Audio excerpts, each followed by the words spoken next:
Salutations à toutes et à tous, nous sommes le 8 décembre, bienvenue à l'ouverture de la 8e case de notre calendrier de l'Avent. Alors aujourd'hui, on va découvrir Les Possibles de Virginie Grimaldi, que je n'ai pas et qui a été emprunté 10 fois. Et côté DVD, là vous m'avez fait plaisir puisqu'on retrouve un de mes films cultes, à savoir SOS Fantôme premier du nom, ou également appelé Ghostbusters, c'est vous qui voyez, d'Ivan Reitman, malheureusement décédé depuis. Où SOS Fantôme passe, les fantômes trépassent.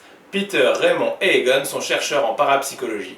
Virés par le doyen de la faculté, ils fondent une société destinée à chasser ectoplasmes, spectres et autres corps astraux pour répondre aux besoins grandissants des habitants de New York. SOS Fantôme est né et le succès frappe tant et si bien à leur porte qu'ils vont devoir travailler sans relâche. Donc je suis pas sûr que j'ai vraiment besoin de le présenter, je pense que bon nombre d'entre vous le connaissent, l'ont déjà vu au moins une fois, si ce n'est plus, puisqu'il s'agit d'une comédie fantastique qui fait référence au niveau de tout ce qui est fantômes et autres, au point d'avoir généré donc de nombreuses œuvres dérivées, donc des suites en film, mais également des dessins animés, des tas de figurines, etc. Bref, c'est une référence de la pop culture que la saga SOS Fantôme. Et si vous l'avez pas déjà vu, dépêchez-vous de l'emprunter pour remédier à tout cela. Et on passe donc maintenant au roman Les Possibles de Virginie Grimaldi. Juliane n'aime pas les surprises. Quand son père fantasque vient s'installer chez elle à la suite de l'incendie de sa maison, son quotidien parfaitement tuilé connaît quelques turbulences. Jean dépense sa retraite au téléachat, écoute du hard rock à fond, tapisse les murs de posters d'indiens, égare ses affaires, cherche son chemin.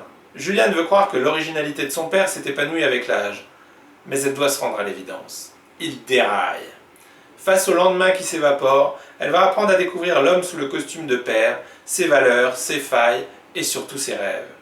Tant que la partie n'est pas finie, il est encore l'heure de tous les possibles. Donc je ne l'ai pas lu, mais au vu du résumé, je pense que sans me tromper, je peux dire qu'on va être sur du roman feel good, donc c'est-à-dire que tout ne se passe pas forcément bien, mais malgré tout, on ressort grandi de la lecture, ou en tout cas avec une bonne dose d'optimisme et autres.